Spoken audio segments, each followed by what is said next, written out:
Meu marido me apresentou como diarista no jantar de gala e chamou sua amante de esposa. Eles não faziam ideia. Eu sou a dona da empresa inteira. Eu os humilhei e os demiti na frente de todos. Olá a todos. Obrigada por estarem comigo hoje. Antes de começar minha história, eu adoraria saber de qual cidade ou estado do Brasil vocês estão me ouvindo. Por favor, compartilhem nos comentários. E agora permitam-me mergulhar vocês nessa história. O lustre de cristal pendurado no teto do salão de festas do Palácio Tangará, em São Paulo, ofuscava, lançando prismas de luz sobre centenas de representantes da elite brasileira. O ar cheirava a champanhe caro, lírios frescos e ao aroma pesado e enjoativo da ambição. Eu estava parada na sombra de uma grande pilastra de mármore, segurando um copo de água morna com os nós dos dedos brancos de tanta força. Eu usava um vestido preto simples e sem forma que havia tirado do fundo do armário exatamente como me foi ordenado. Eu me sentia pequena, invisível. Mas acima de tudo, eu sentia uma fúria fria e afiada que começava a se cristalizar no centro do meu peito. Do outro lado do salão, sob a luz quente dos holofotes, estava meu marido, Diego. Ele parecia impecável em seu smoking feito sob medida, um traje que eu sabia custava mais do que o dinheiro mensal que ele me dava para as compras de casa. Ele ria, jogando a cabeça para trás daquele jeito charmoso e juvenil que um dia fez meu coração bater mais forte. Mas ele não estava rindo comigo. O braço dele estava firme e possessivamente em volta da cintura de uma mulher em um vestido vermelho brilhante. Olivia. Ela era jovem, cheia de energia e olhava para ele com olhos que gritavam adoração e triunfo. Eles pareciam o casal de ouro do grupo Vértice, a personificação do sucesso e da prosperidade futura. Observei enquanto o Sr. Bittencourt, um dos investidores mais importantes da empresa, se aproximava deles. Minha respiração travou na garganta. O Sr. Bittencourt era um velho amigo do meu falecido pai. Ele me conhecia desde a infância, embora não nos falássemos há muitos anos. Se ele me reconhecesse, tudo que Diego havia construído, aquele castelo de cartas, aquela farsa, desmoronaria instantaneamente. Vi os olhos do Sr. Bittencourt varrerem o salão e pararem em mim. Um clarão de reconhecimento passou por seu olhar. Ele inclinou a cabeça em confusão e apontou para mim. Vi o rosto de Diego empalidecer. O pânico brilhou em seus olhos, cru e assustado. Ele olhou do Sr. Bittencourt para mim e, em seguida, para Olivia. Ele teve uma fração de segundo para fazer uma escolha.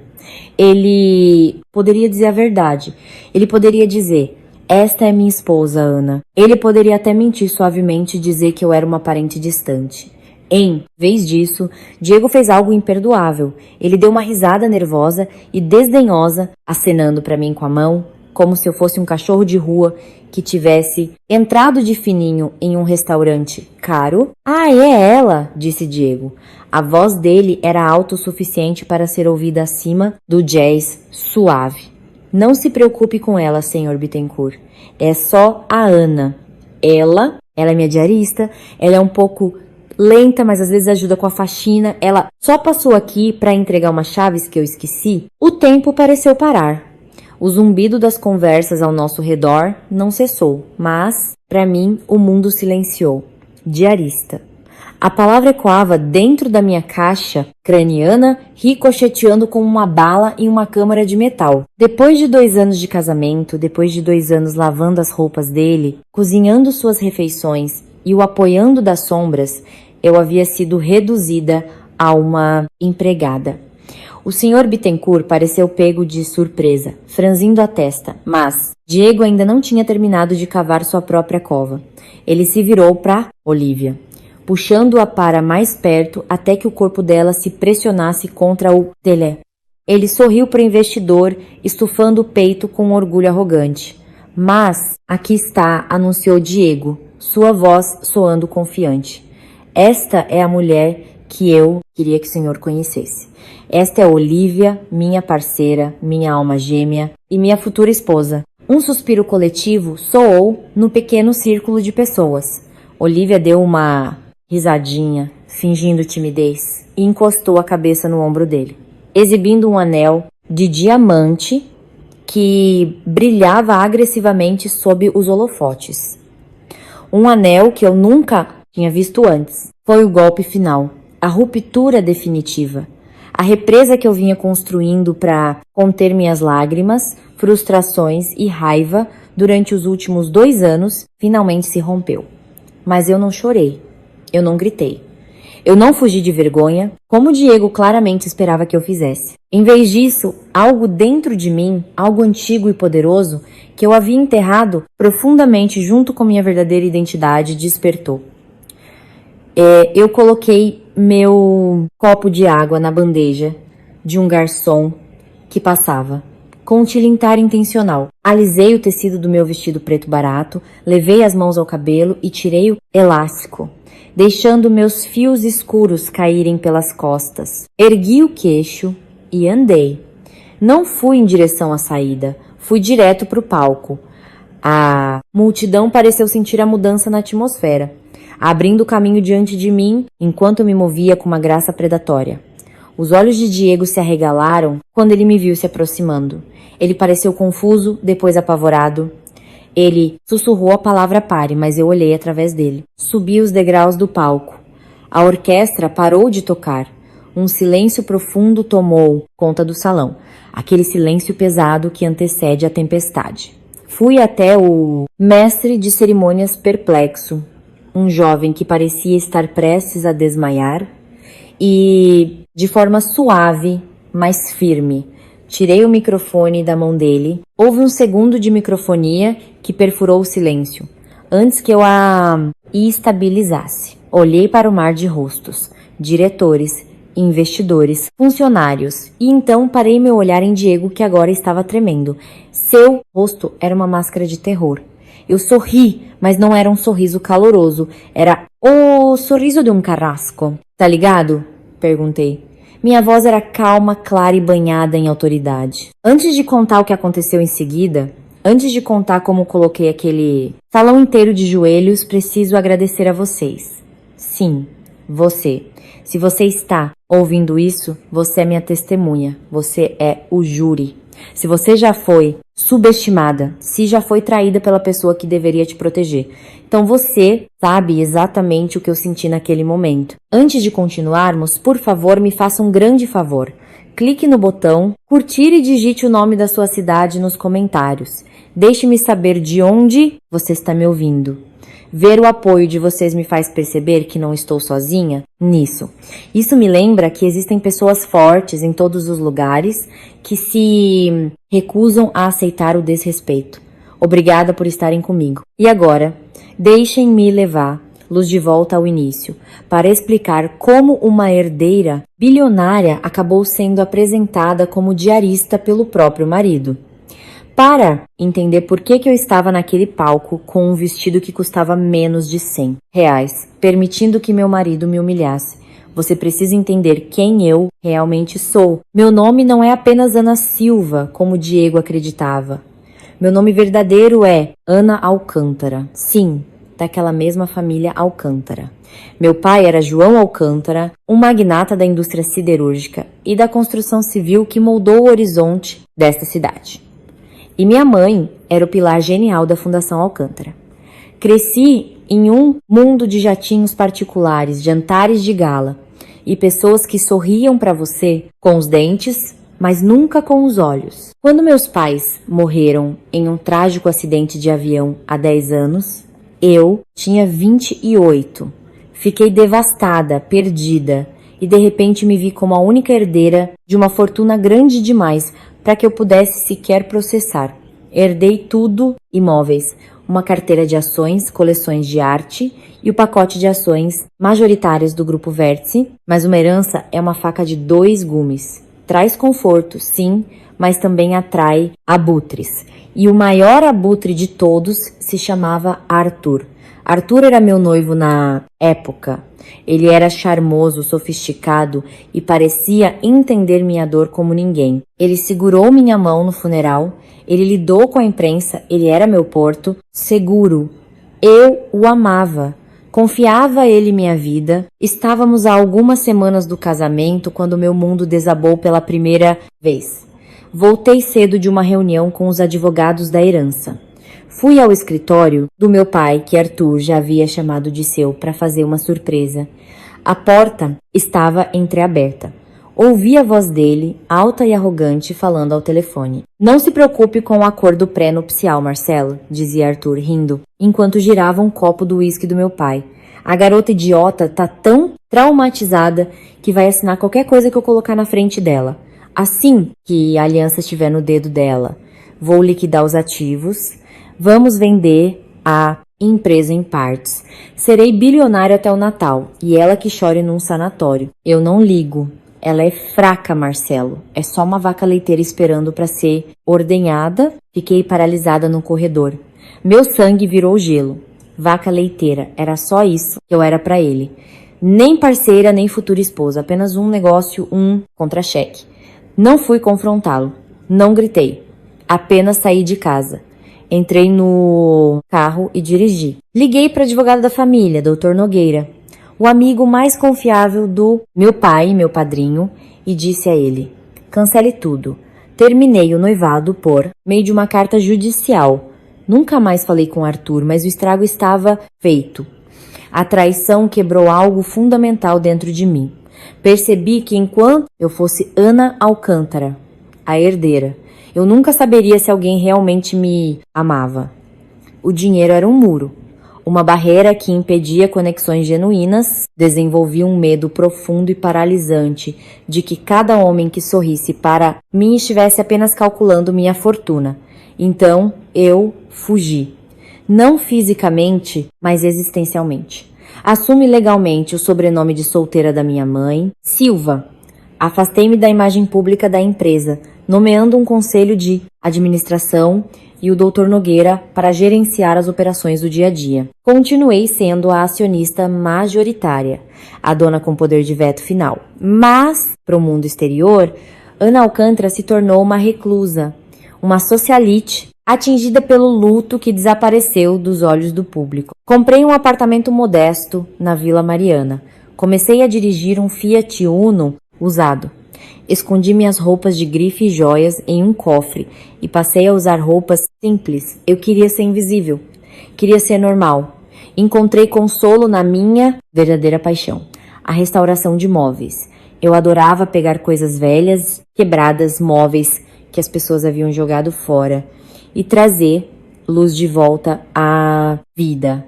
Havia algo de curativo em remover camadas de sujeira e danos para revelar a bela madeira por baixo. Era uma metáfora para minha própria vida, suponho. Passava meus dias em uma oficina alugada, cheirando a verniz e serragem, suja de tinta. E pela primeira vez na vida, me senti real. Prometi a mim mesma que se um dia eu me casasse de novo, seria por amor. E apenas por amor.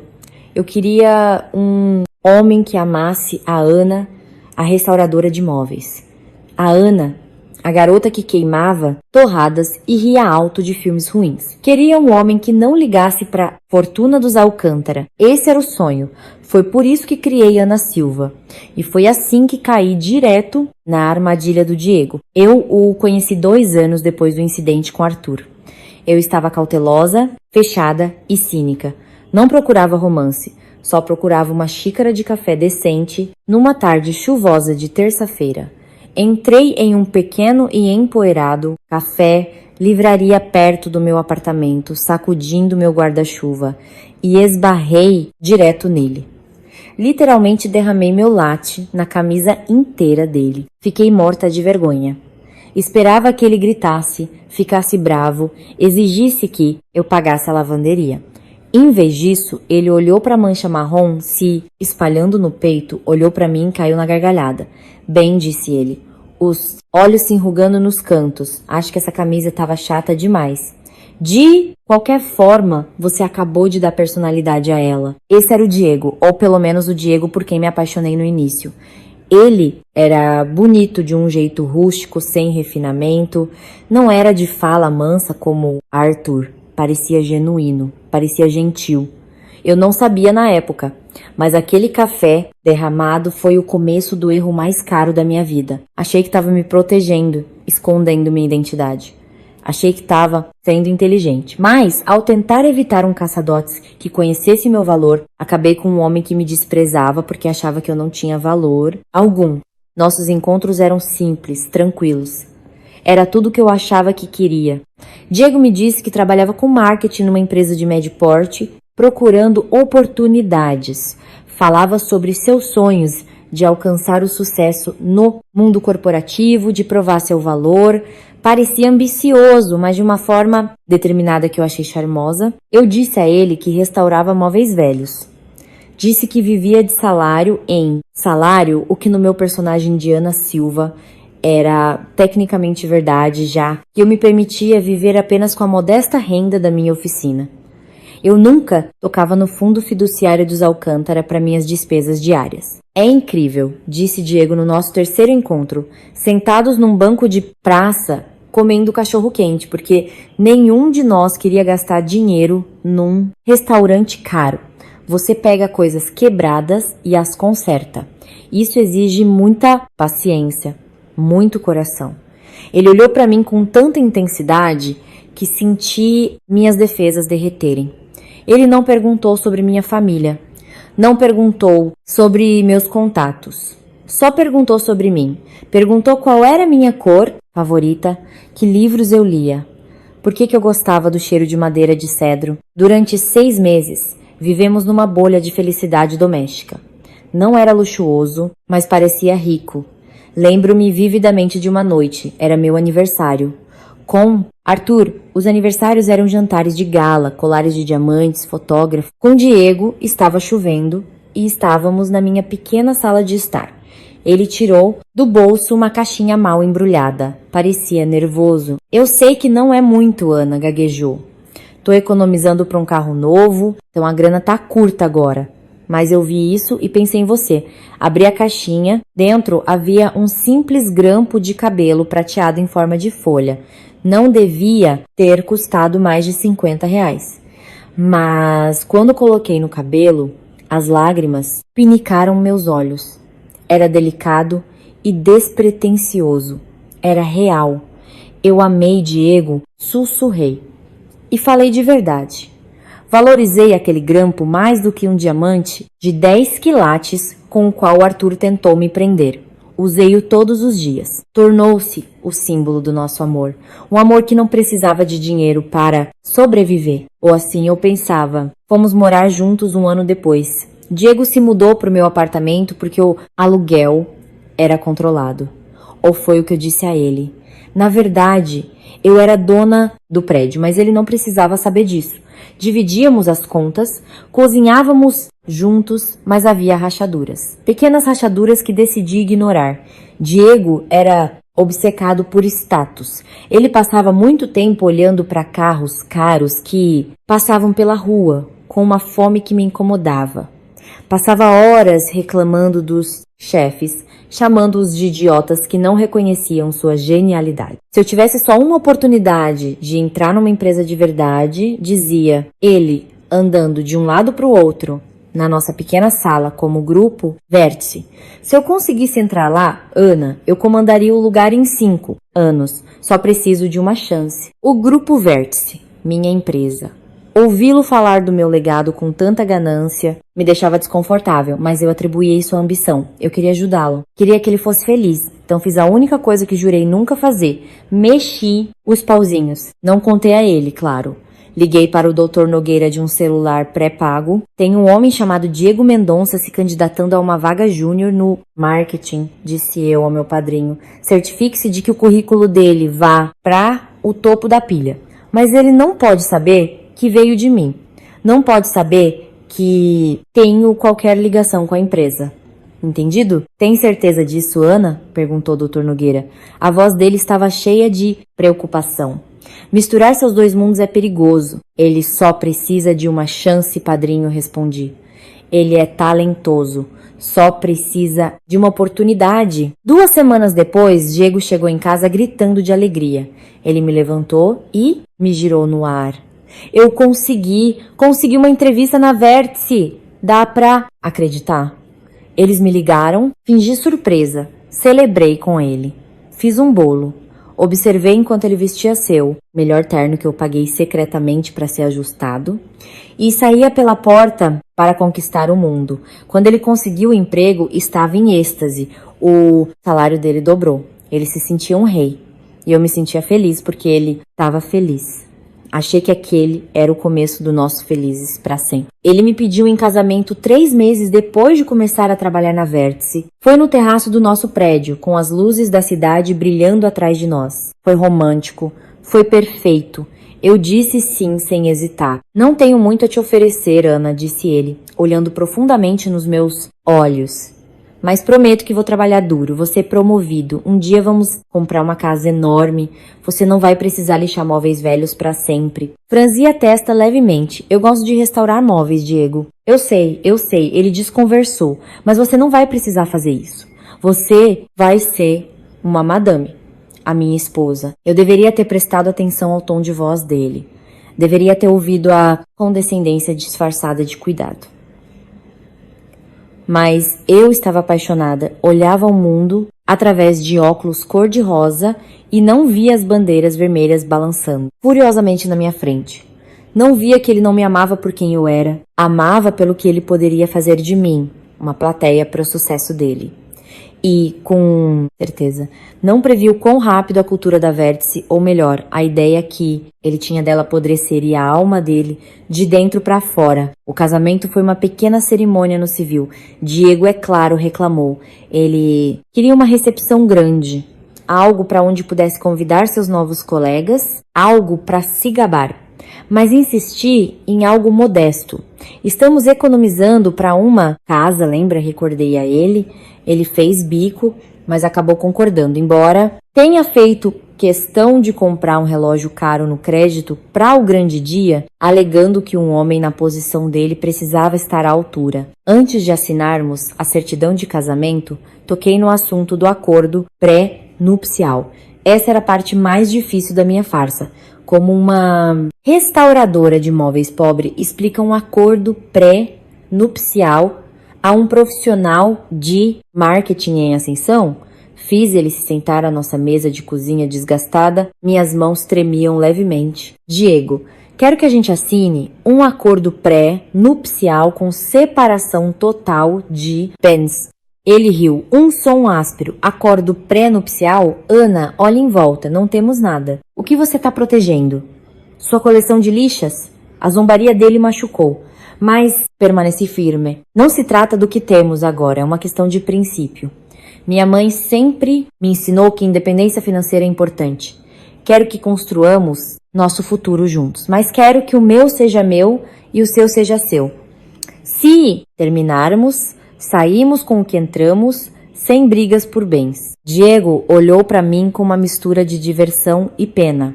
Ele claramente achava que eu estava sendo ridícula. A garota pobre, tentando agir como se tivesse dignidade. Mas então um brilho surgiu em seus olhos. Ele pensou no seu novo salário, nas suas futuras promoções, nos seus potenciais milhões. Ele achou que o acordo protegeria ele. Sabe de uma coisa? Ele sorriu, encostando-se na cadeira. Isso é bem inteligente, querida. Vou ganhar muito dinheiro na Vértice. Dinheiro de verdade. Se é isso que faz você se sentir segura, claro, vamos assinar. Não quero você correndo atrás dos meus bônus se algo der errado. Ele assinou sem sequer ler as letras miúdas. Não sabia que os ativos que eu mantinha separados incluíam a Torre Vértice, 3 propriedades de luxo em Angra dos Reis, uma vinícola no Vale dos Vinhedos e bilhões de reais em investimentos diversificados. Ele abriu mão da maior fortuna de São Paulo porque era arrogante demais para acreditar que a própria esposa pudesse ser mais do que aparentava. Nos primeiros 6 meses de casamento, tudo estava bem. Não ótimo, mas bem. Mas, à medida que Diego se estabelecia em seu papel no Grupo Vértice, começou a mudar. A escada corporativa não era apenas um trabalho para ele, era uma religião. Tornou-se obcecado por aparências. Passou a chegar tarde em casa. A cabeça dele continuava no escritório. Falava sem parar sobre os altos executivos, almoços, caros, ternos, carros. Começou a imitar o comportamento das pessoas que admirava, ou melhor, os traços superficiais e tóxicos que ele achava que as pessoas de sucesso tinham. Você precisa se vestir melhor, Ana, disse ele numa manhã, quando eu estava me arrumando para ir à oficina. Ele apontou vagamente para minha camisa de flanela e jeans. Se meus colegas te virem, vão achar que eu não cuido de você.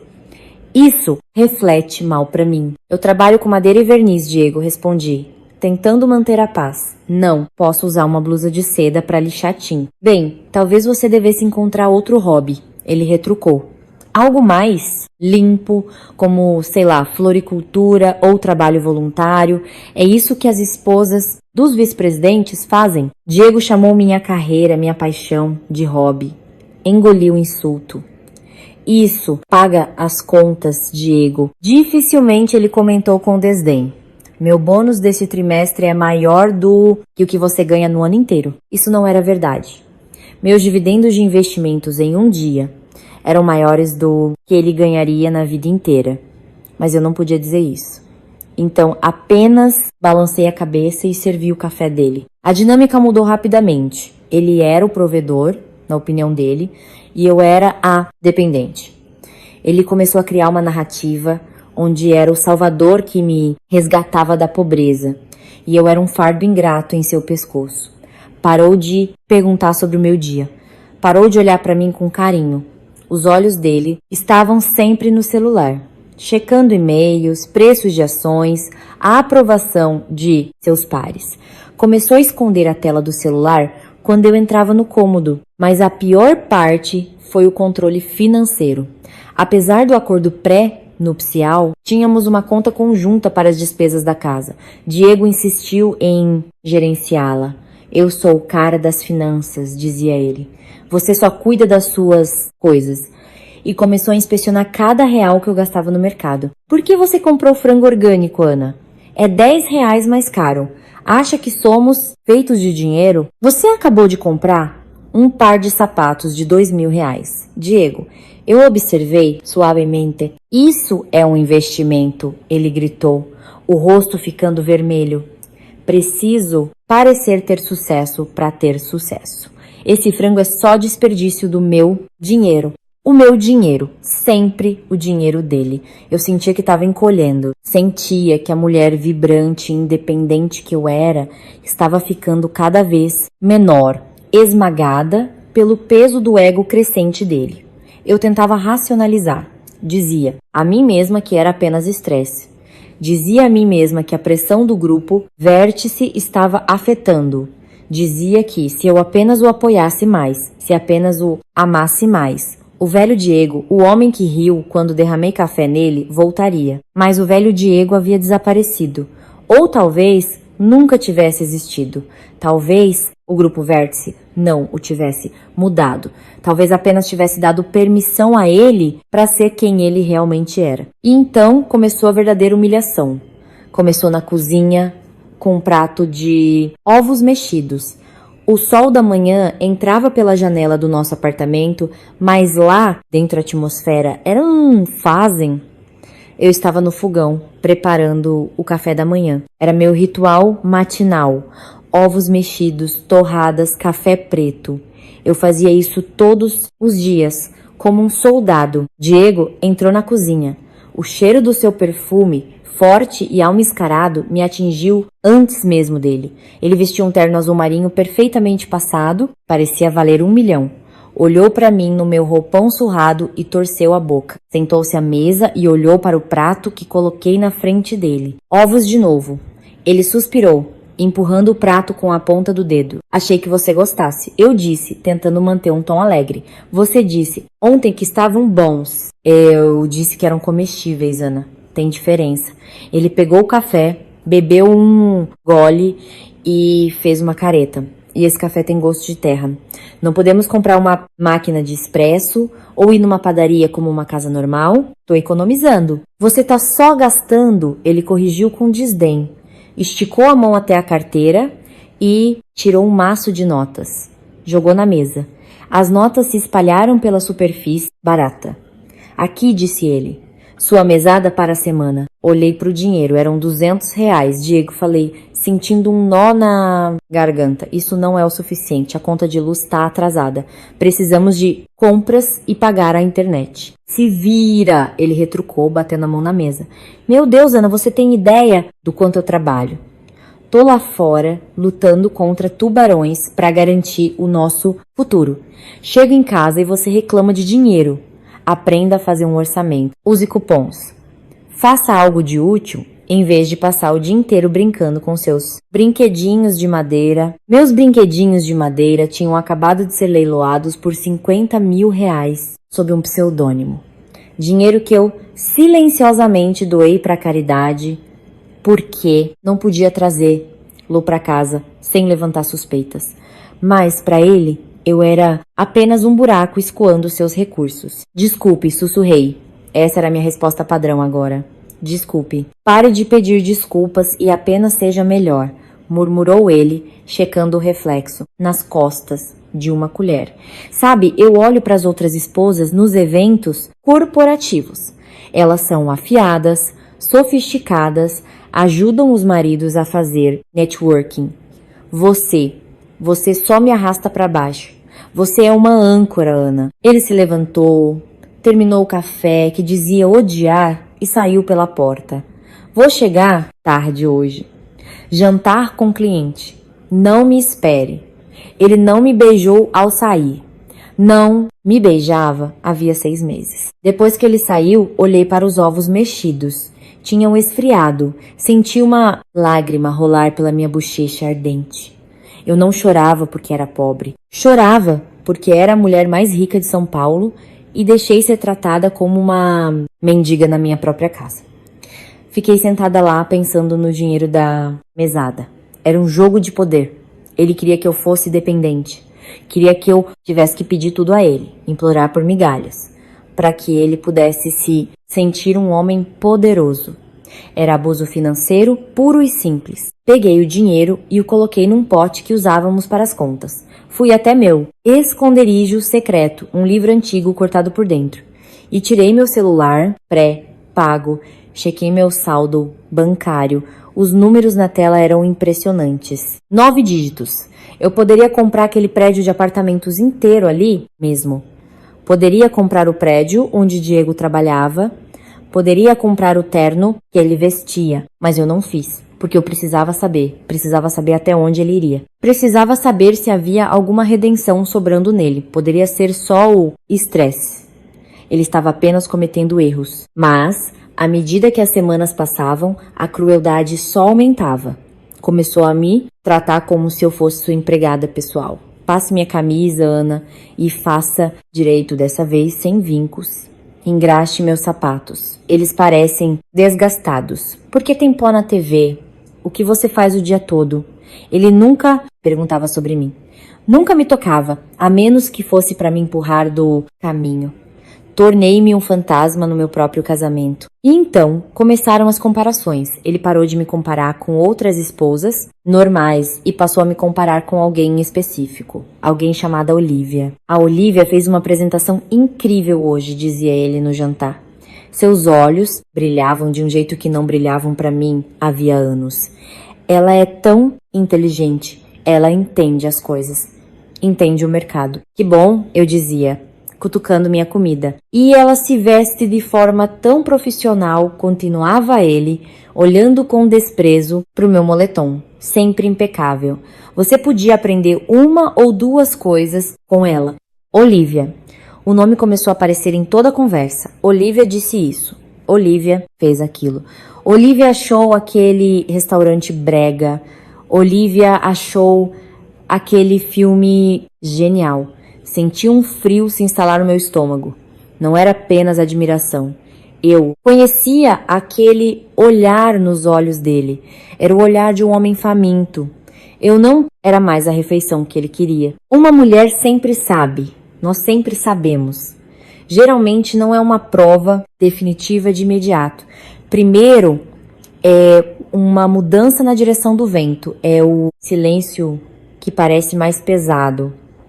É o celular sempre de bruços em cima da mesa. Diego começou a guardar o celular com a própria vida, levava para o banheiro e dormia com ele debaixo do travesseiro. Se eu entrasse no quarto enquanto ele estava digitando, bloqueava a tela rapidamente com uma expressão culpada. Com quem você está falando? Perguntei uma noite. Trabalho, ele retrucou. Meu Deus, Ana, pare de ser tão insegura. É só trabalho. O negócio com os investidores japoneses é tenso. Às 11 da noite de domingo, perguntei calmamente. Os negócios são globais, Ana. Você não entenderia. Você não tem um trabalho de verdade? O gaslighting era sutil no início, depois virou explícito. Mas então as evidências físicas começaram a aparecer. Primeiro foi o cheiro. Diego sempre usou um perfume forte, mas uma noite ele chegou em casa cheirando a algo diferente. Por baixo do perfume havia um rastro doce de baunilha e jasmim. Era perfume de mulher, doce e caro. Fui abraçá-lo quando ele entrou, enfiando o rosto em seu paletó, e ele enrijeceu, se afastando. Eu suei, disse ele rapidamente. Preciso tomar um banho. Você está com um cheiro bom, falei, testando-o. Diferente. É o novo aromatizador de ambiente do escritório. Ele gaguejou, sem me olhar nos olhos. Mudaram a empresa de limpeza. Aromatizador de ambiente. Certo. Depois foi o recibo. Eu estava lavando roupa, checando os bolsos. Como sempre, encontrei um pedaço de papel amassado no paletó dele. Era um recibo de uma boutique de luxo na rua Oscar Freire. Um recibo de uma bolsa de couro. O valor era 15 mil reais. Meu coração martelava no peito. 15 mil reais. Ele gritava comigo por comprar frango orgânico, mas tinha gastado 15 mil numa bolsa. Esperei. Meu aniversário estava chegando numa semana. Talvez fosse uma surpresa. Talvez ele estivesse tentando se redimir. Agarrei-me a essa ponta de esperança como um bote salva-vidas. Meu aniversário chegou e passou. Diego me deu um cartão. Nenhuma bolsa, nenhum presente. Apenas um cartão assinado, com Amor Diego. Desculpe, querida, ele disse, parecendo entediado. A grana tá curta agora. O mercado está instável. No ano que vem, prometo. Olhei para ele segurando aquele cartão e senti algo dentro de mim morrer. Não, era a falta do presente. Eu podia comprar a boutique inteira. Era mentira. Era o fato de que ele tinha comprado aquela bolsa para outra pessoa com o nosso dinheiro. O dinheiro que eu economizava, o dinheiro que eu depositava na conta, conjunta, ainda não o confrontei. Precisava de provas, provas irrefutáveis. Eu não seria a esposa louca e ciumenta que ele poderia descartar facilmente. Seria a promotora de justiça. No dia seguinte, liguei para o número principal do Grupo Vértice. Não liguei para o ramal dele, liguei para a recepção geral. Bom dia, Grupo Vértice, cantou alegremente a recepcionista. Olá, eu disse, disfarçando a voz. Estou tentando falar com a assistente do Diego Mendonça, ou talvez a estagiária que trabalha com ele. Tem uma entrega para ele? Ah, você quer dizer a Olivia? Disse a recepcionista prestativa. Vou transferir a senhora. O telefone tocou e uma voz atendeu. Era macia, confiante e levemente rouca. Olivia, falando, não disse nada. Apenas respirei, escutando o barulho de fundo. Alô? Perguntou ela. Então ouvi uma voz masculina ao fundo. A voz de Diego. Quem é Oli? Perguntou ele. A voz dele era baixa, íntima. Não era sua voz de escritório. Não sei, ninguém fala. Ela deu uma risadinha. Deve ser telemarketing. Desliga. Diego disse de um jeito brincalhão. Vem cá, temos trabalho a fazer. Desliguei. Minhas mãos tremiam tanto que deixei o celular cair. Vem cá. Era, inegavelmente, ele. E estava acontecendo inegavelmente na minha empresa no meu tempo, enquanto eu estava sentada em casa cortando cupons de desconto. Sentei no chão da sala de estar, cercada por móveis restaurados. Olhei para uma poltrona que tinha acabado de terminar. Uma linda poltrona vitoriana que salvei de uma caçamba e forrei com veludo. Coloquei tanto amor naquilo, tentei fazer o mesmo com Diego. Tentei lixar suas bordas ásperas, poli-lo e fazê-lo brilhar. mas não se pode restaurar o que está podre até o âmago. Decidi que precisava vê-la, precisava olhar nos olhos dela, precisava ver com o que se pareciam 15 mil reais de afeto roubado do meu marido. Escolhi uma terça-feira. Sabia a agenda de Diego. Ele deveria estar num almoço de negócios ao meio-dia. Preparei um pequeno frasco com o remédio de alergia dele. Ele sofria com rinite na mudança de estação e havia esquecido os comprimidos no balcão de manhã. Era a desculpa inocente e perfeita para a esposa devotada dar uma passada por lá. Vesti minhas roupas habituais, calça jeans e um suéter limpo, mas desbotado. Peguei o metrô até a Avenida Faria Lima. Estar diante da Torre Vértice sempre me causava uma sensação surreal. Era um monólito de vidro e aço que carregava o legado da minha família. No entanto, lá estava eu, na calçada, como uma turista. Não entrei pela entrada executiva. Passei pelo saguão principal, observei a área e então os vi. Eles não estavam em um almoço de negócios. Estavam em um bistrô casual no saguão, sentados numa mesa de canto. Diego e a mulher. Ela era deslumbrante, admito. Tinha cabelos loiros, penteados em ondas soltas e uma maquiagem impecável.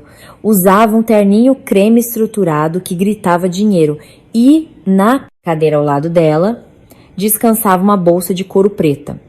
A tal bolsa de 15 mil reais. Eles estavam próximos. Diego estava dando batatas fritas na boca dela. Ele ria daquele jeito aberto e despreocupado que eu não ouvia há anos.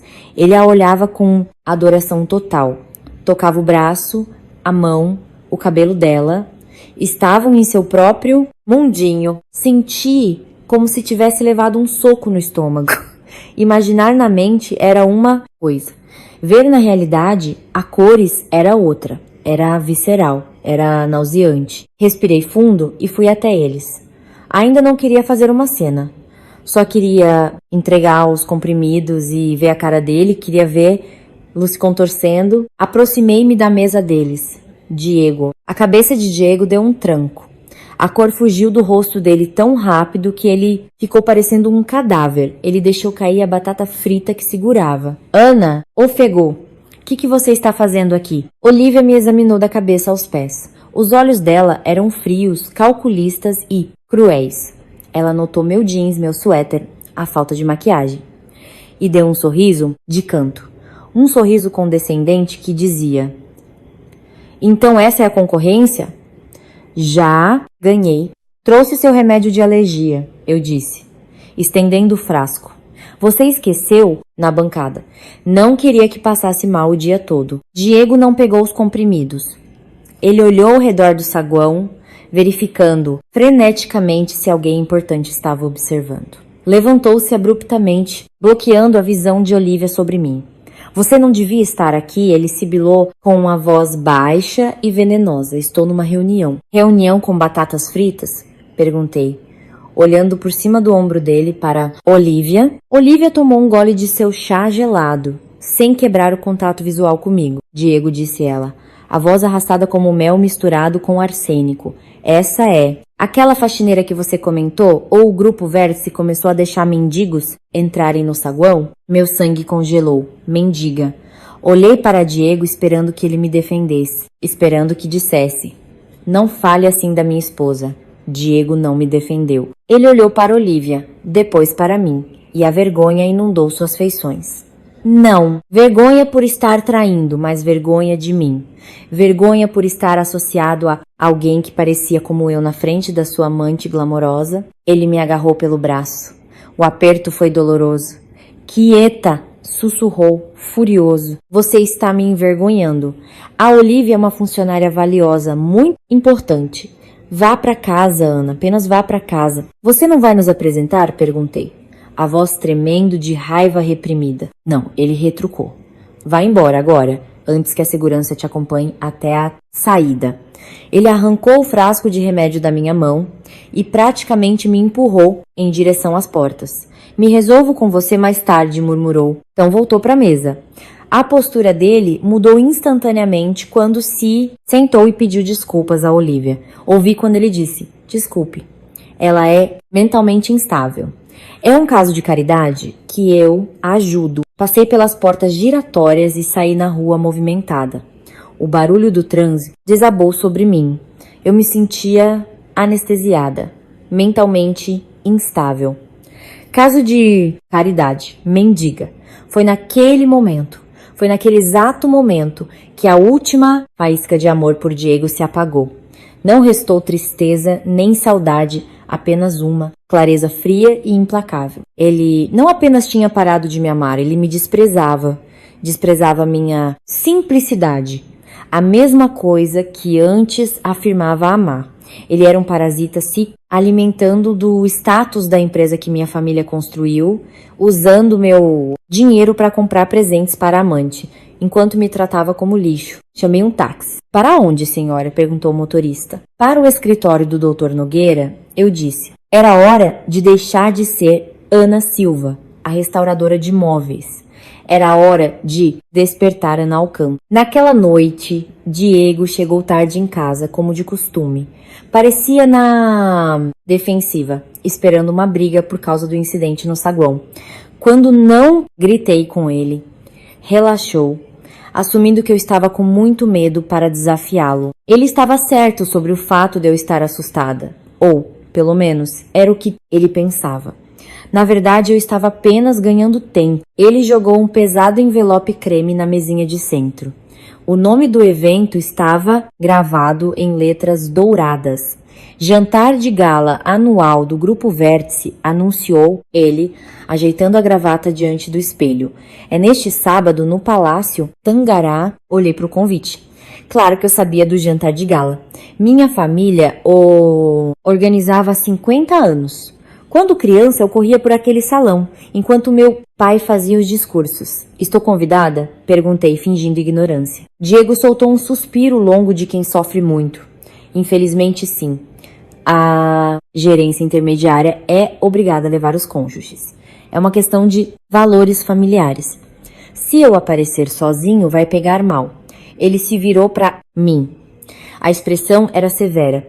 Parecia um pai dando bronca numa criança rebelde. Mas se você for, há condições. Condições sérias. Endireitei-me na cadeira. Condições? Sim. Ele começou a listá-las nos dedos. Primeiro, a aparência. Você não pode usar nenhum desses seus trapos de brechó. Precisa usar preto. Um preto simples, mangas compridas, gola alta, nada chamativo, sem estampas e absolutamente nenhuma joia. Não quero que você use aqueles colares cafonas que você faz. Você tem que parecer invisível. Invisível. Repeti mentalmente. Entendido. Segundo, continuou ele andando pela sala. Não fale, é sério. Se alguém te fizer uma pergunta, responda com uma só palavra. Sim, não, obrigada. Não, tente ser engraçadinha. Não tente falar do seu negocinho de imóveis. São pessoas sérias, Ana. Bilionários. Eles não querem ouvir como você lixou uma cadeira. Minhas mãos se fecharam em punhos ao lado do corpo. Eu sei conversar, Diego. Não sabe. Ele cortou. Não com essa gente. Você vai passar vergonha e, mais importante, vai me envergonhar. Eu tô na disputa por uma promoção enorme. Ana, sociedade no grupo. Não posso deixar você estragar isso pra mim. Ele parou de andar e se aproximou. O rosto a poucos centímetros do meu. Os olhos dele eram frios e duros. E terceiro, e essa é a regra mais importante, não haja como se fôssemos nós. Não fique grudado em mim. Não tente segurar minha mão. Sinceramente, se alguém perguntar, deixe-me falar. O ideal é você fingir que é uma parente distante. Diz que tô fazendo um favor para uma prima do interior. Isso explica por que você é tão simplória, prima do interior, parente distante. Os insultos eram tão criativos que eu quase admirei. Quase. Tudo bem, eu disse suavemente. Eu entendi. Vestido preto sem joias, sem falar. Prima. Diego pareceu aliviado. Deu um tapinha condescendente no meu ombro. Boa garota. Se você fizer tudo direito, Ana, talvez as coisas mudem. Talvez eu fique menos estressado. Talvez a gente possa sair de férias. Ele estava balançando a cenoura. Uma cenoura podre. Ele achava que eu precisava desesperadamente da aprovação dele. Não sabia que eu estava memorizando cada palavra para usar no meu tribunal. Vou me comportar bem, prometi. Eu não vou estragar sua grande noite, pensei. Eu vou destruí-la. Ele foi dormir assobiando. Eu fiquei acordada. Fui até o armário e encontrei o vestido que ele havia descrito. Era um vestido de luto antigo que usei num enterro anos atrás. Era sem forma e feio. Perfeito. Depois, estiquei a mão até o fundo do armário, atrás dos casacos de inverno, e puxei uma pequena caixa de metal trancada. Digitei o código. Dentro estavam as esmeraldas imperiais dos Alcântara, um conjunto de colar e brincos que valia mais do que o PIB de um país pequeno. Pertenceram à minha avó. Não ia usá-las ainda, mas toquei as pedras frias, tirando força delas. Peguei meu celular e mandei uma mensagem para o Dr. Nogueira. Ele me convidou, ditou as regras. Quer que eu seja invisível? A resposta veio em um instante. A invisibilidade é um superpoder, Ana. Ela permite que você veja tudo. Está pronta para sábado? Digitei apenas 2 palavras em resposta. Estou pronta. O sábado chegou. Vesti o vestido preto. Prendi o cabelo em um coque rígido e ridículo. Não passei maquiagem. Olhei no espelho e vi um fantasma. Perfeito, disse Diego quando me viu. Você se funde completamente com o fundo. Fique assim. Entramos no carro. Ele dirigiu. Passou a viagem inteira trocando mensagens com Olivia, sorrindo para a tela, enquanto eu olhava pela janela as luzes da cidade, passando rápido. Ele não fazia ideia de que estava levando seu próprio carrasco para o patíbulo. Não fazia ideia de que a prima do interior tinha as chaves de todo o seu reino. Chegamos ao Palácio Tangará. Ele jogou as chaves para o manobrista, um homem que reconheci.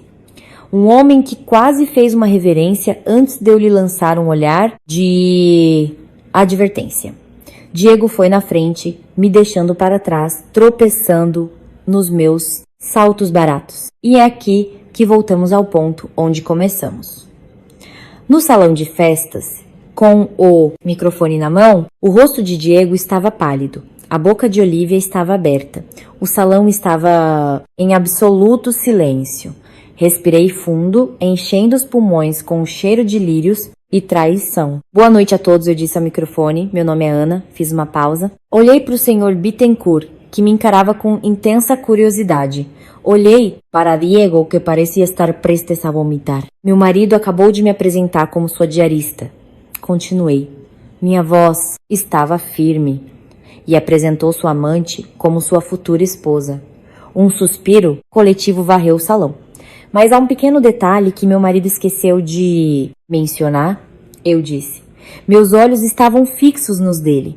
Um detalhe que pode alterar os planos futuros de vocês. Eu sorri. Ele esqueceu de mencionar que eu não sou a diarista. Vocês devem estar se perguntando como me mantive tão calma. Como entrei naquele salão sabendo exatamente o que iria acontecer, sem que meus joelhos tremessem. A verdade é que eu não estava calma, eu estava sangue frio. Tem diferença. Calma é paz. Sangue frio é a ausência de misericórdia. E eu tinha abdicado da minha misericórdia alguns dias antes, substituindo-a por um plano tão cirúrgico que removeria Diego e Olivia da minha vida como um médico remove um tumor. Isso começou na manhã seguinte após Diego me dar o convite e aquelas regras humilhantes. Enquanto ele estava no trabalho, se exibindo diante dos espelhos e, provavelmente, trocando mensagens com Olivia, eu agi. Liguei para o doutor Nogueira. Nos encontramos não na Torre Vértice, mas numa pequena lanchonete simples na esquina, onde ninguém nos reconheceria. Ver o amigo mais antigo do meu pai, um homem de cabelos grisalhos, platinados e olhos que já viram as negociações mais impiedosas de São Paulo, sentado num banco de vinil, deu-me vontade de chorar. Mas não chorei. Padrinho, eu disse, deslizando um envelope pardo grosso pela mesa. Preciso que faça algo por mim, e o senhor não vai gostar. Ele abriu o envelope. Dentro havia fotos, recibos da bolsa, registros de chamadas e, o mais importante, memorandos internos da empresa que Diego havia encaminhado para seu e-mail pessoal. Memorandos contendo segredos comerciais confidenciais. Eu havia hackeado o notebook dele enquanto ele dormia. Descobri que, para um homem que se achava um gênio, a senha dele era simplesmente Digostod23. O Dr. Nogueira olhou os documentos. O rosto dele escureceu com uma fúria terrível. Ana, ele rosnou, a voz baixa e perigosa. Isso é roubo, espionagem corporativa e infidelidade. Eu vou destruí-lo. Vou mandar os seguranças jogarem ele pela janela hoje mesmo. Não falei colocando a mão sobre a dele. Não hoje. Hoje o senhor vai promovê-lo. Dr. Nogueira olhou para mim como se eu tivesse enlouquecido. Promovê-lo? Depois disso? Sim, respondi, olhando meu reflexo no porta-guardanapos. Quanto mais alto ele subir, maior vai ser a queda. Quero que ele se sinta invencível. Quero que ele entre naquele jantar de gala achando que é o dono do mundo. Quero que o ego dele esteja tão inflado que quando eu estourar, o barulho seja ensurdecedor. Também dei instruções específicas ao Dr. Nogueira sobre a noite de gala. A iluminação, o sistema de som, os detalhes da segurança. Ele anotou tudo. Eu queria seguranças específicos. Os mesmos que trabalharam para o meu pai por 20 anos e que eram ferozmente leais aos Alcântara. E mais uma coisa, acrescentei. Preciso que convide o senhor Bittencourt. Garanta que ele vá. O senhor Bittencourt? Perguntou Nogueira.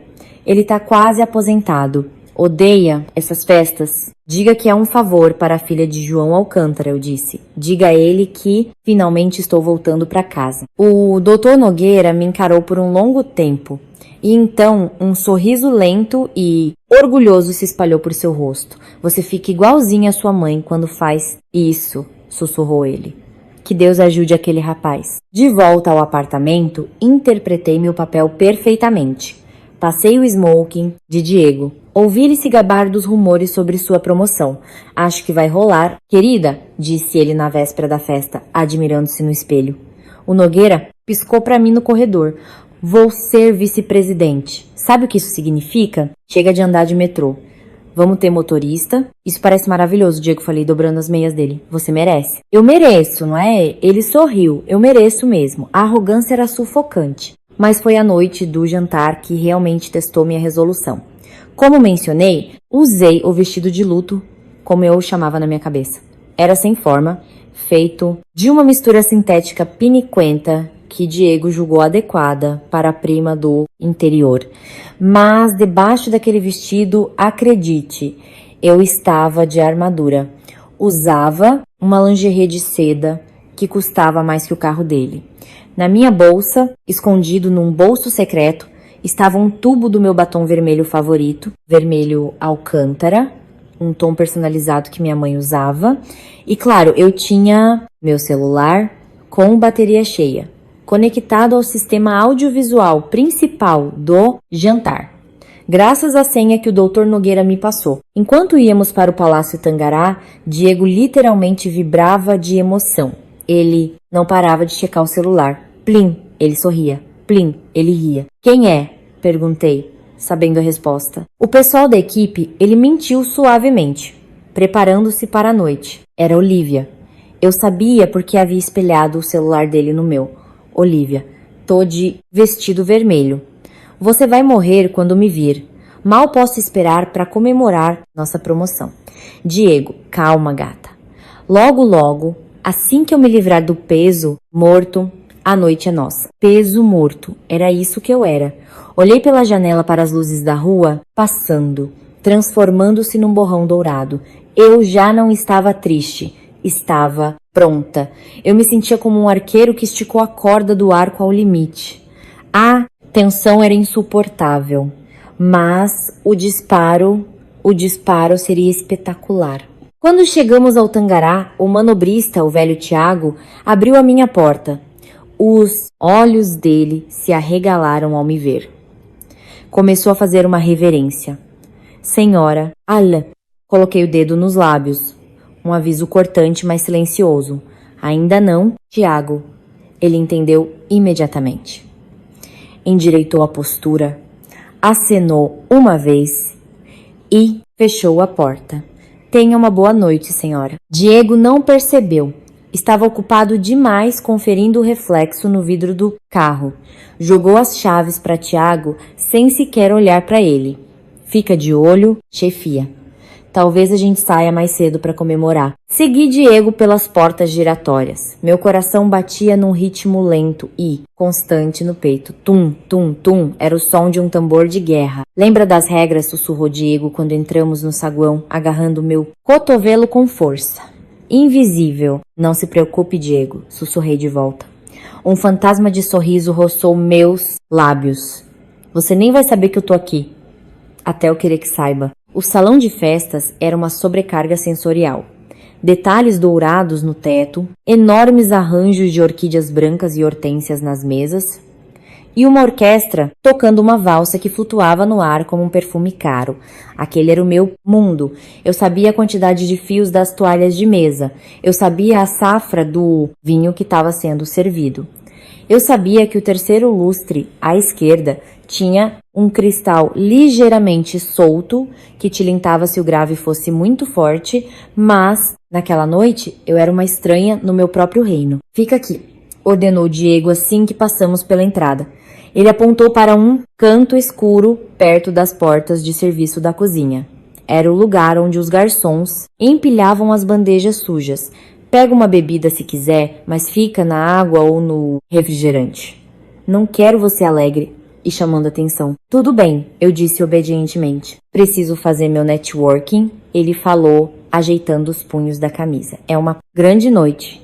Me deseje sorte. Boa sorte, Diego, eu disse. Você vai precisar. Ele franziu a testa, achando que não tinha ouvido direito.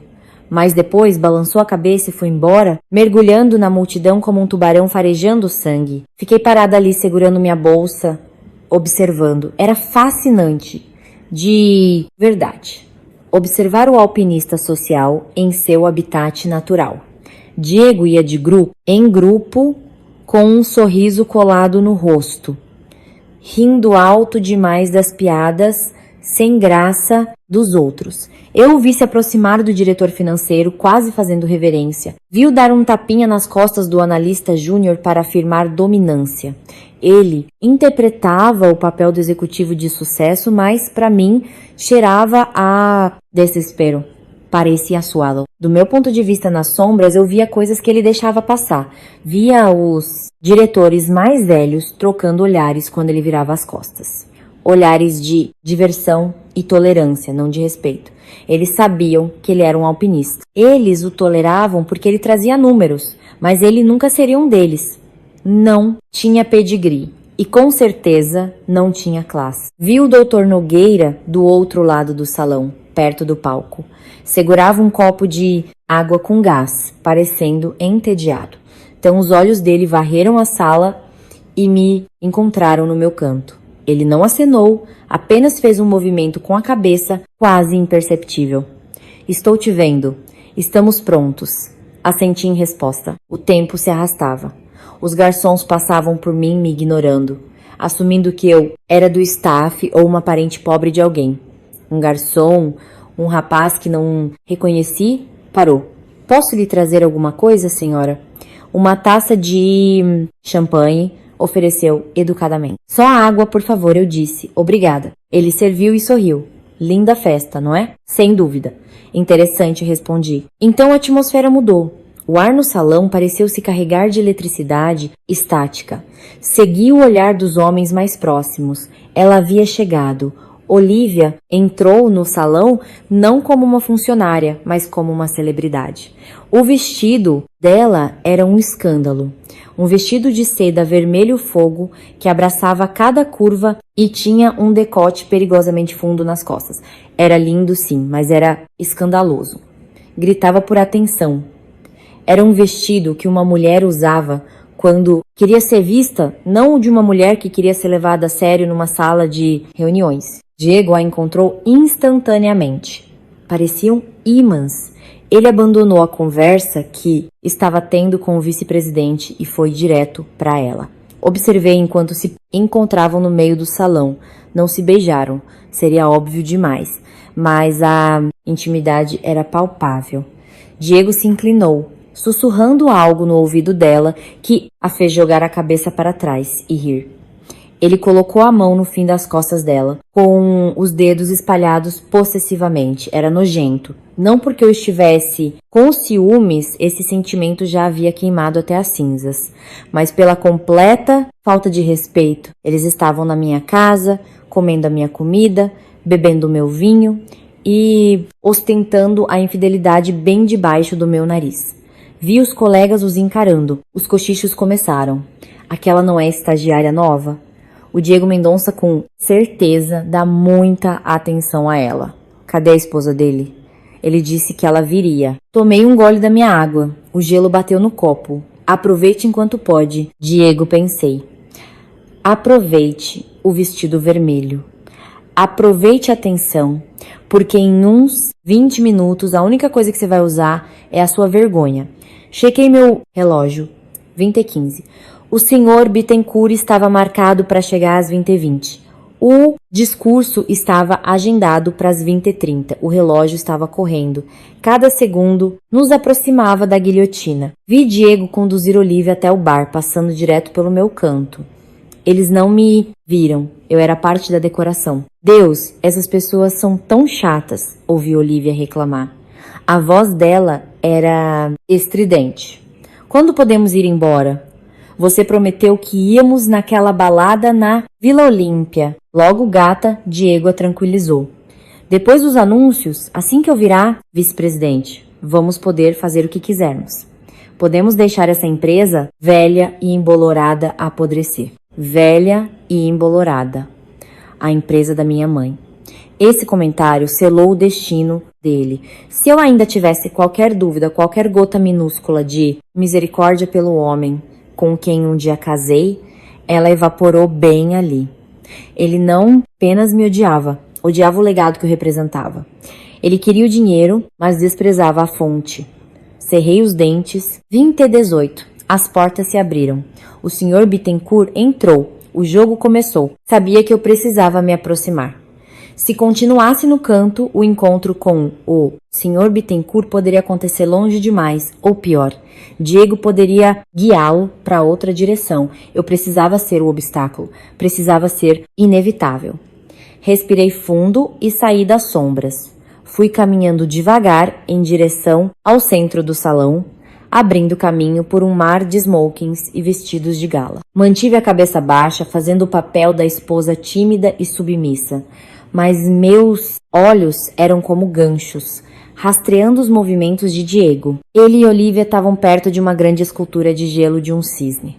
Estavam cercados por alguns funcionários juniores que riam alto demais das piadas de Diego, claramente puxando o saco do futuro vice-presidente.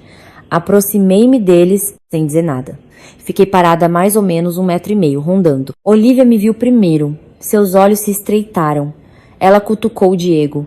Seu peso morto chegou, ela sussurrou, alto o suficiente para eu ouvir. Diego se virou. O rosto dele se contorceu ao me ver. Ele pediu desculpas ao grupo e caminhou até mim, agarrando meu braço e me arrastando de lado. O que você tá fazendo? Ele sibilou. Eu disse para você ficar no canto. Eu estava com sede, eu disse inocentemente. E queria ver a escultura de gelo. Ela é linda? É gelo, Ana. É água congelada. Volte para o seu lugar. Você está estragando a estética. Estética? Perguntei, olhando por cima do ombro dele para Olivia no seu vestido vermelho vivo. É ela a estética? Diego corou. Não comece.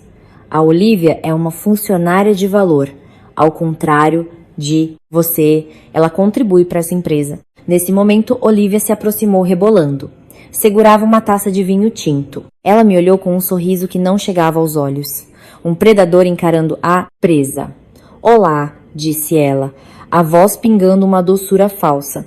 Você deve ser a Ana. Diego me falou tanto de você. Falou? Respondi calmamente. Ele nunca mencionou você, a não ser como a estagiária. O sorriso de Olivia vacilou por um instante, mas ela se recuperou rapidamente. Ah, eu sou muito mais do que estagiária agora, sou o braço direito dele. Ela deu um passo à frente, invadindo meu espaço pessoal. Sabe, Ana, esta festa, na verdade, é para profissionais. Deve ser tão cansativo para uma dona de casa. Você conhece alguém aqui? Eu conheço todo mundo aqui, eu disse. A verdade escapou. Claro que sim, ela riu em deboche. Lógico que conhece. E então aconteceu. Foi tão calculado, tão clichê e ainda assim tão eficaz. Olivia fingiu tropeçar, inclinando-se ligeiramente para frente, e a taça de vinho tinto em sua mão acidentalmente virou. Um jato vermelho escuro atingiu meu peito e encharcou o tecido do meu vestido preto. Não foi muito. O preto escondeu a maior parte da mancha, mas estava molhado, frio e humilhante. Meu Deus! Gritou Olivia, colocando a mão na boca. Eu sou tão desastrada! Desculpe. Estraguei seu vestido. Ela olhou com desdém para o tecido barato. Bom, pelo menos não é de seda. Parece poliéster. Deve sair na lavagem. Diego correu para ela. Tudo bem com você, Oli? Ele perguntou freneticamente. Caiu alguma coisa em você? Tô bem, choramingou ela, bancando a vítima. Só tô me sentindo péssima. Desculpe, Ana. Sinto muito mesmo. Olhei para a mancha de vinho, depois olhei para eles. Não reagi como eles esperavam. Não chorei. Não corri para o banheiro para esfregar a mancha. Tudo bem, falei com uma voz sem vida. É só um vestido. Acidentes acontecem com pessoas que não sabem segurar a bebida. Os olhos de Olivia brilharam de raiva.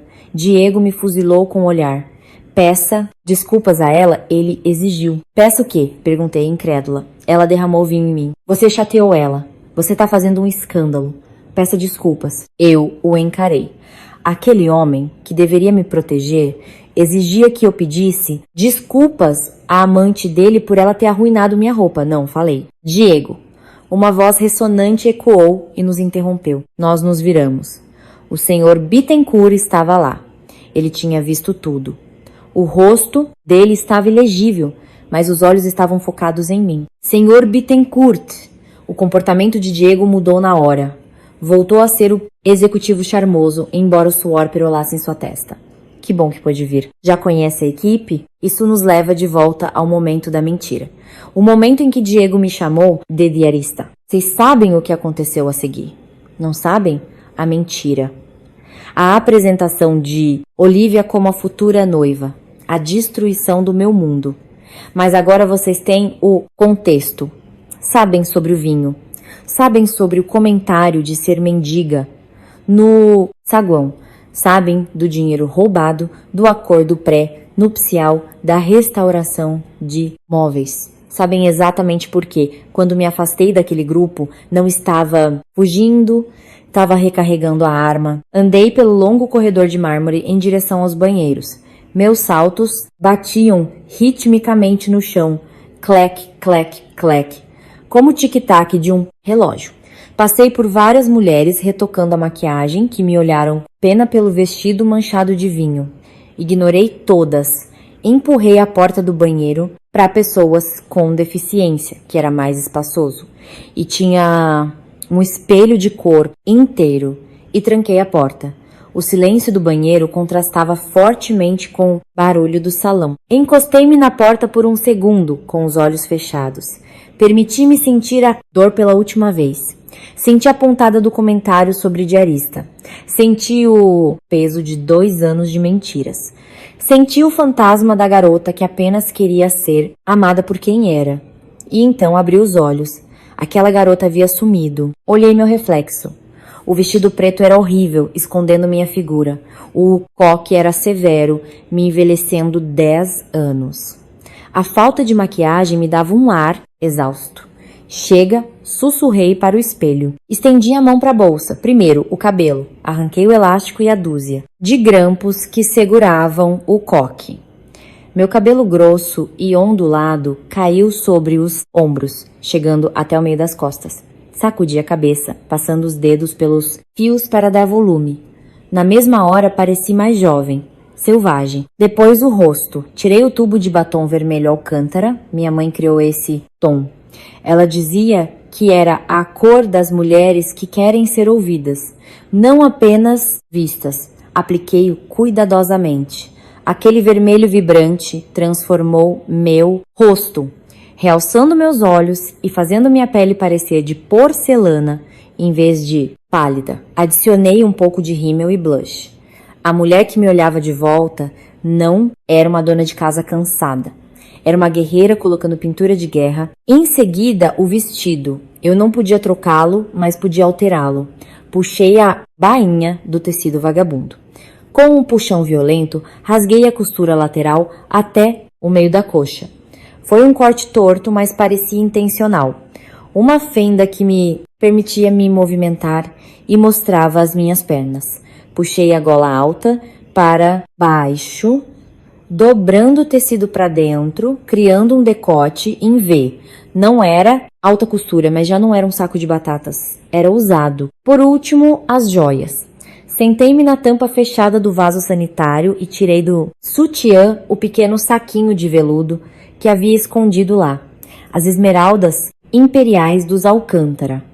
Prendi o colar no pescoço. As pedras, pesadas e frias, pousaram na minha pele. Brilhavam como fogo verde sob a luz do banheiro. Eram as joias da coroa. Eram inconfundíveis. Qualquer um que conhecesse a alta sociedade paulistana reconheceria aquele colar. Levantei-me e me olhei. Ana Silva estava morta. Vida longa a Ana Alcântara. Peguei o celular. Abri a conversa com o Dr. Nogueira. Ativação. Desligue a música em 2 minutos. Dr. Nogueira.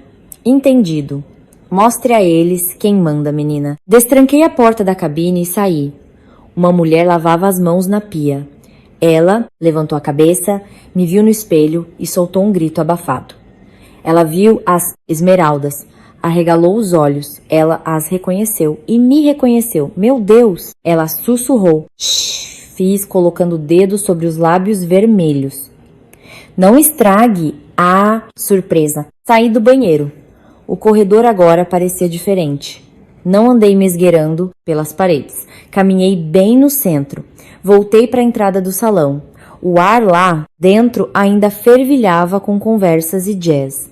Diego e Olivia continuavam perto do palco rindo. Diego estava com a mão na cintura dela. Ele parecia tão arrogante. Achava que tinha se safado. Achava que eu estava chorando em alguma cabine. Atravessei as portas. A energia no salão mudou na hora. Uma onda irradiou de onde eu estava parada. As pessoas se viraram. As conversas foram morrendo em ondas. Eles viram o cabelo, viram os lábios vermelhos, viram a fenda no vestido e então viram as esmeraldas. O sussurro se espalhou como fogo em palha seca. É ela! Olhem aquele colar. Parece com a Ana Alcântara, mas ela sumiu faz anos. Quem é essa mulher? Ignorei todos. Fixei o olhar no palco e marchei. E isso nos traz de volta ao microfone. Ao momento em que assumi o controle, tá ligado? O salão estava imerso num silêncio sepulcral. Diego me encarava de boca aberta. Ele não reconheceu o colar, mas reconheceu a mudança em mim. Parecia um servo cego pelo farol de um trem de carga que se aproximava. Respirei fundo. Meu marido me apresentou como sua diarista. Falei de novo, deixando as palavras pairarem no ar. Mas ele esqueceu de mencionar que eu não sou a diarista. Fiz uma pausa para efeito. Eu sou a dona do prédio. E a dona, murmurou alguém na primeira fila. Eu sou Ana Alcântara, anunciei, minha voz retumbando pelos alto-falantes. Filha de João e Maria Teresa Alcântara, dona deste hotel, dona deste prédio e acionista majoritária do Grupo Vértice. O silêncio que se seguiu foi absoluto, um vácuo. Então, o som de uma taça, quebrando no chão, quebrou o encanto. O caos começou. Suspiros, gritos e cochichos frenéticos explodiram. Vi a diretoria, que estava perto do bar, se agrupar em choque. O doutor Nogueira saiu das sombras com os braços cruzados, confirmando com um aceno firme. Era o selo de autenticidade. Se o Nogueira me apoiava, era verdade. Olhei para Diego. Ele já não estava pálido, estava cinza. Parecia que a alma dele havia saído do corpo. Ele tropeçou para trás, esbarrando em Olivia. Ana, ele gesticulou sem som. Alcântara. Olivia olhava dele para mim, os olhos girando freneticamente. Tentava processar a informação. Diarista. Herdeira. Bilhões. O horror no rosto dela era primoroso. Soltou o braço de Diego como se ele fosse radioativo. Sim, Diego, eu disse, dirigindo-me diretamente a ele do palco. O holofote parecia queimar meu rosto. Você passou 2 anos reclamando que não conseguia uma oportunidade nesta empresa. Você passou 2 anos implorando por uma promoção. Você passou 2 anos dizendo que eu era inútil, que te arrastava para baixo. Caminhei até a beira do palco, olhando de cima. Você não sabia que o único motivo de ter conseguido esse emprego foi porque eu fiz uma ligação. Você não sabia que o motivo de não ter sido demitido por incompetência no ano passado foi porque eu intervi. Você construiu toda a sua vida sobre os alicerces que eu despejei. Diego balançava a cabeça. A negação tomava conta dele. Não é verdade. Eu trabalhei duro. Eu conquistei isso. Você não conquistou nada, respondi, a voz estalando como um chicote. Você roubou. Eu sei das despesas, Diego. Sei dos jantares com clientes que, na verdade, eram encontros com ela. Apontei um longo dedo para Olivia. E eu sei dos segredos comerciais que você enviou para o seu e-mail pessoal ontem à noite. Eu sei de tudo. A multidão engasgou de novo.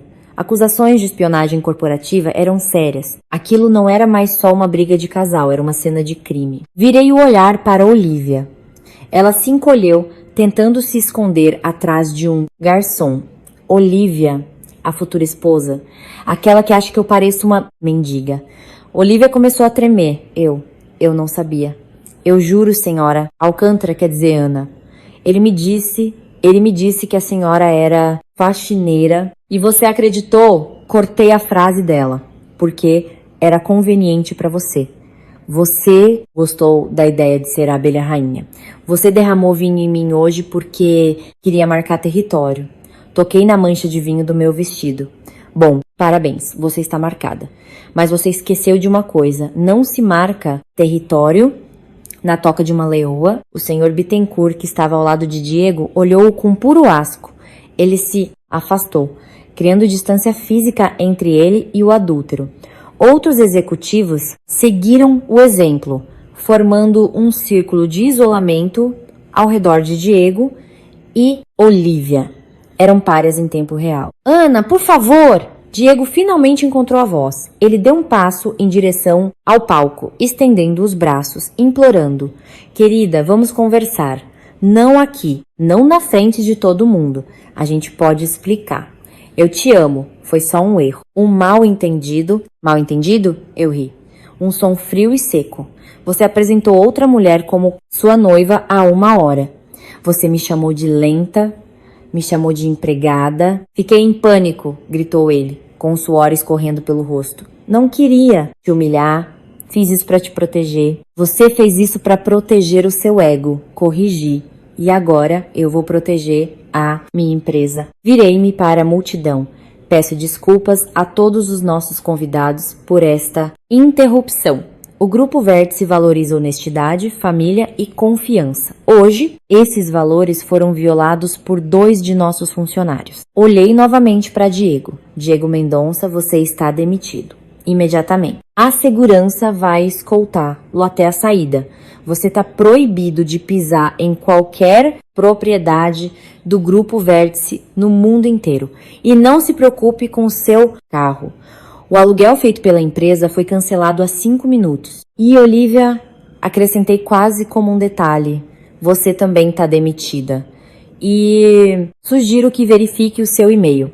O departamento jurídico acabou de enviar uma notificação sobre o termo de confidencialidade que você assinou. Falar com concorrentes sobre nossos projetos é quebra de contrato. Você terá notícias dos nossos advogados. O salão explodiu em aplausos. Começou devagar, com as palmas do Dr. Nogueira, e depois foi crescendo. As mulheres no salão aplaudiam mais alto, celebrando a justiça, celebrando a queda daquele traste. Mas eu ainda não tinha terminado. Faltava o último prego no caixão. Ei, Diego, chamei, quando 2 seguranças enormes caminharam na direção dele. Ele ergueu os olhos, lágrimas escorrendo pelo rosto. Um homem destruído. O acordo pré-nupcial, eu disse suavemente no microfone. Lembra daquele que você assinou sem ler? Aquele do qual você riu? Ele assentiu, petrificado. Ele tem uma cláusula de fidelidade. Sorri, se você trair não ganha nada. Sem pensão alimentícia, sem divisão de bens. Você sai com o que entrou. Enfiei a mão no bolso e tirei aquele grampo de cabelo prateado e barato que ele me deu de presente de aniversário de casamento. A única coisa que eu havia guardado com carinho. Joguei-o do palco. Ele caiu aos pés dele com um pequeno tilintar metálico. Você chegou com isso, eu disse. Pegue e saia do meu hotel. Os seguranças, 2 homens imensos chamados Antônio e Marcos, guarda-costas pessoais do meu pai, cercaram Diego e Olívia. Vamos embora, senhor, disse Antônio. A voz dele não deixava espaço para discussão. Ele agarrou Diego pelo braço. Não, espera! Ana, você não pode fazer isso! Gritou Diego, lutando fracamente. Eu sou seu marido! Ajudei a construir isso. Você não construiu nada além de uma teia de mentiras. Gritei de volta, a voz já rouca. Eles o arrastaram para a saída. Olívia chorava aos prantos. O rímel escorria pelo rosto, destruindo seu visual perfeito. Ela tentou empurrar Diego. Fica longe de mim, gritou para ele. Você disse que era rico. Você disse que ela não era ninguém. Você arruinou minha vida. Você que arruinou a minha, devolveu Diego.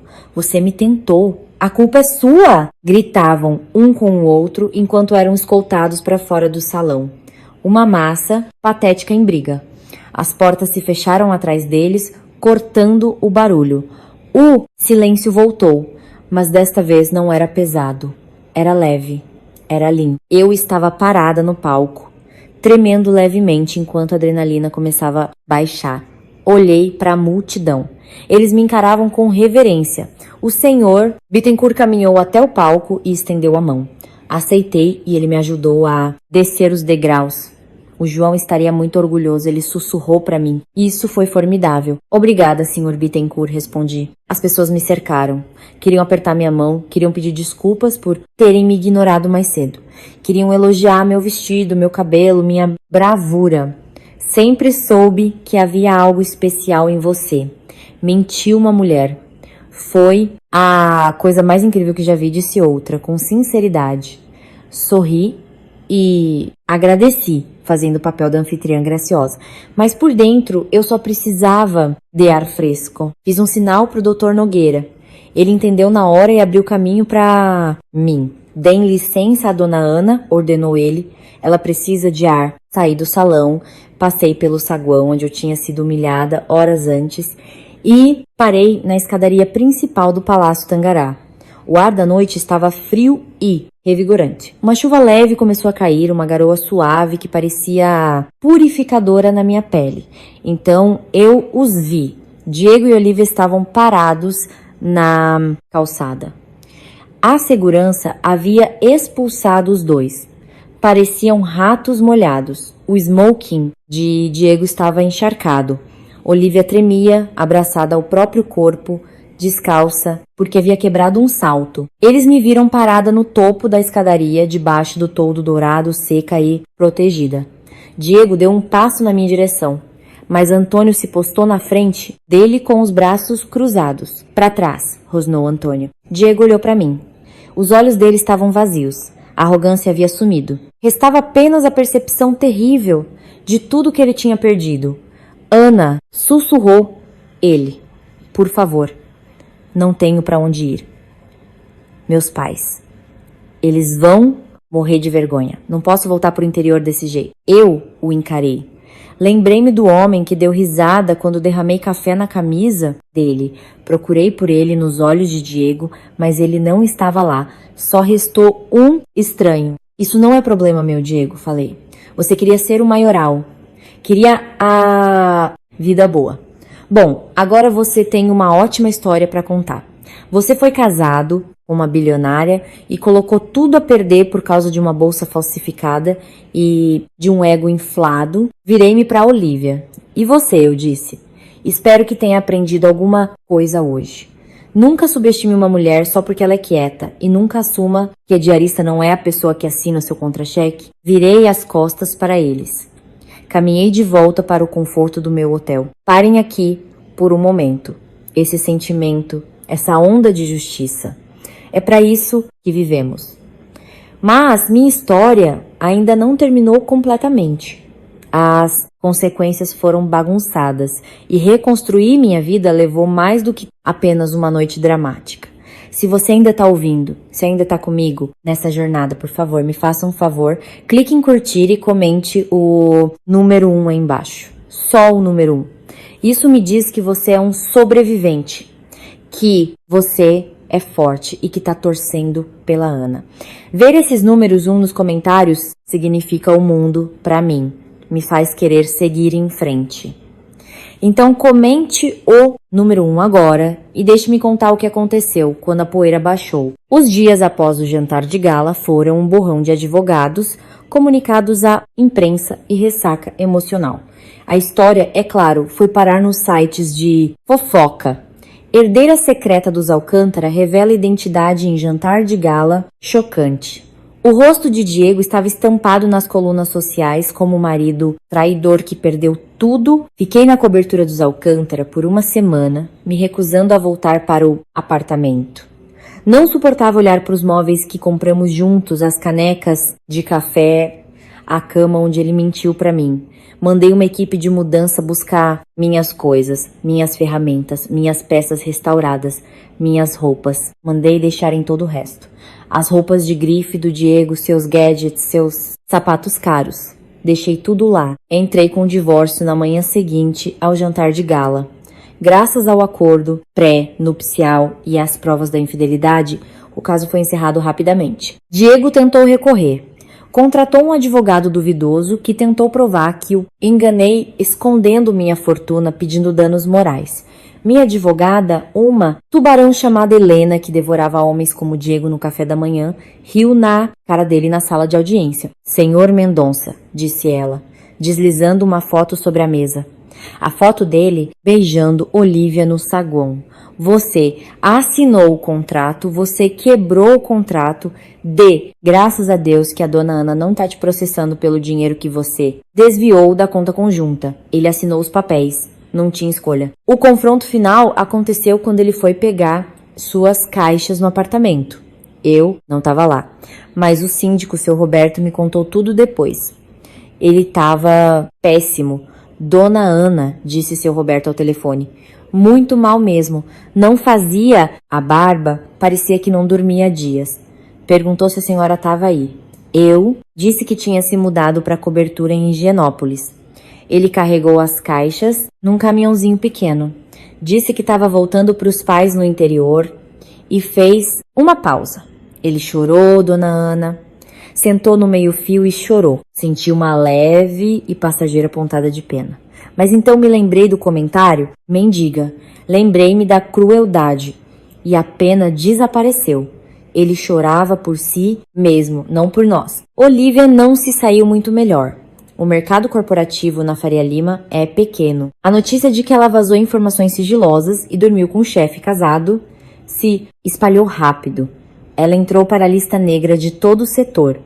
Ouvi dizer que se mudou para o interior do Mato Grosso para tentar recomeçar a vida como instrutora de yoga ou algo do tipo. Eu não me importo. Ela foi só uma nota de rodapé na minha vida. A parte mais difícil não foi a batalha judicial, mas a interna. Eu precisava reconciliar a Ana Silva com a Ana Alcântara. Eu havia me escondido por tanto tempo que tinha esquecido como ser eu mesma. Voltei para minha oficina. Eu estava lá, usando uma blusa de seda e calças de alfaiataria feitas sob medida, olhando para uma cômoda inacabada. Peguei um pedaço de lixa. Ele se encaixou perfeitamente na minha mão. Percebi que não precisava escolher. Eu poderia ser ambas. A chefe que aterrorizava o conselho de diretores e a artista que amava o cheiro de cedro. Passei aí aos escritórios do Grupo Vértice todos os dias. Ocupei a sala de canto que pertencia ao meu pai. Demiti os executivos tóxicos que Diego idolatrava.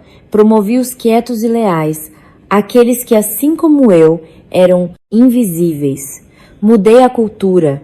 Chega de comentários sobre esposas troféu. Chega de arrogância. Nós construímos coisas, disse a equipe na minha primeira reunião geral. Não construímos apenas prédios, construímos confiança. E se vocês mentirem, estão fora. Eles aplaudiram. Pela primeira vez senti que pertencia àquela torre. Um mês depois, eu estava saindo do escritório. Estava chovendo de novo. Paulo parece chorar sempre que minha vida muda. Meu motorista encostou o carro na calçada. Enquanto eu caminhava debaixo do guarda-chuva que o porteiro segurava, uma figura saiu das sombras do prédio vizinho. Era Diego, parecia encolhido.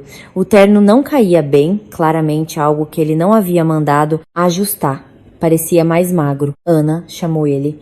A voz tremia. O segurança deu um passo à frente, com a mão no taser. Senhora, quer que eu tire ele daqui? Olhei para Diego. Ele não era uma ameaça, era um fantasma. Tudo bem, Antônio, respondi. Dê-nos um minuto. Diego chegou mais perto, parando a poucos metros de distância. A chuva pingava da ponta do seu nariz. Eu vou embora amanhã, disse ele. Vou voltar pro interior. Meu pai arrumou um emprego na loja de materiais de construção dele. Isso é bom, Diego, falei num tom neutro. Um trabalho honesto. Ele recuou ao ouvir a palavra honesto. Eu só queria pedir desculpas. Ele gaguejou. Não por causa do dinheiro nem do emprego.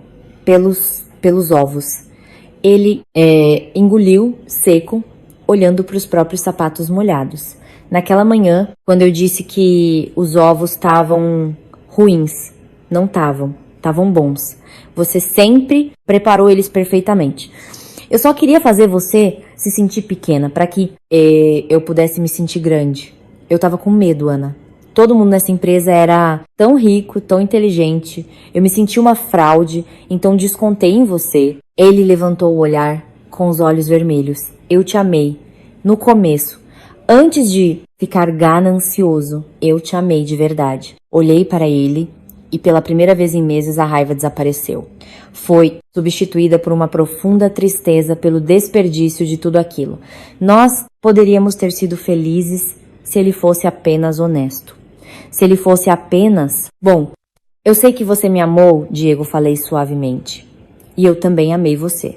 Mas você se apaixonou pelo reflexo de si mesmo. E quando esse reflexo não era brilhante o suficiente, você tentou quebrar o espelho. Abri a bolsa e tirei um envelope. Eu sabia que você poderia aparecer. Eu disse se não ia mandar isso lá pro interior. Ele pegou. O que é isso? Dinheiro? Não, respondi. É a escritura do apartamento da Vila Mariana. Eu comprei aquele prédio há muitos anos. O apartamento 4B é seu. Eu não preciso dele. Traz mais memórias demais. Você pode morar lá ou vender. Se vender dá para recomeçar vida. Pagar uma faculdade de verdade. Fazer algo útil. Ele segurava um envelope com as mãos trêmulas. Por quê? Depois de tudo que eu fiz. Porque eu sou assim, respondi. E porque todo mundo merece uma chance de consertar o que quebrou. Até você. Virei-me e entrei no carro. Ana! Gritou ele enquanto a porta se fechava. Obrigado. Não olhei para trás. Apenas observei-o pelo espelho retrovisor. Uma figura, pequena na chuva, segurando o último pedaço de misericórdia que eu jamais lhe daria. Falei para o motorista arrancar. Eu não estava chorando, estava sorrindo. Já se passaram 3 meses desde aquela noite chuvosa. A vida está diferente agora, melhor. Acordo na minha cobertura em Higienópolis, mas ainda preparo meus próprios ovos mexidos. Bebo café na varanda, observando o Parque Ibirapuera. Administro o Grupo Vértice ao lado do Dr. Nogueira. Mas também passo os fins de semana numa oficina nova que abri na Muca. Agora é um centro comunitário, oficina da Ana. Eu ensino mulheres, a maioria sobreviventes de violência doméstica, a restaurarem móveis. Ensino-as a pegarem algo que está quebrado e transformar em algo forte de novo. É a minha coisa favorita no mundo. Na semana passada, eu estava lixando uma mesa quando uma das minhas alunas, uma jovem chamada Maria, me fez uma pergunta. Dona Ana, ela disse, limpando a serragem da testa, você sente falta de ser casada? Parei de lixar, pensei sobre aquilo. Eu sinto falta da ideia de casamento. Pra ser sincera, respondi. Sinto falta de ter alguém para compartilhar o dia, mas eu não sinto falta de ficar em silêncio. Não sinto falta de ter que me encolher para caber no bolso de outra pessoa. A senhora vai casar de novo? Ela perguntou. Eu ri, talvez, mas da próxima vez ele vai saber exatamente quem eu sou, desde o primeiro encontro. Chega de segredos. Se um homem não consegue lidar com a Ana Alcântara, ele não merece a Ana Silva. O Sr. Bittencourt, aquele investidor do jantar de gala, me chamou para jantar recentemente. Não foi exatamente um encontro amoroso, mas quase. Ele é mais velho, gentil e sabe perfeitamente quem eu sou. Conversamos por horas sobre negócios, arte, vida. Foi revigorante falar com alguém de igual para igual. Não estou com pressa. Estou curtindo a liberdade, curtindo o fato de poder comprar frango orgânico sem que gritem comigo.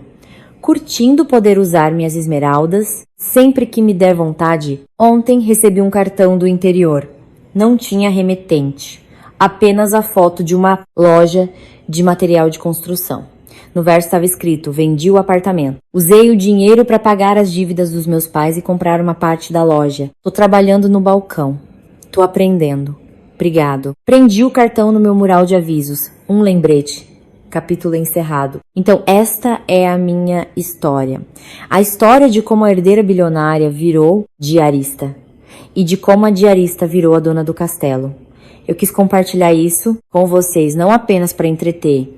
Luz com o drama embora, convenhamos, tenha sido um belo drama, mas para dizer algo importante.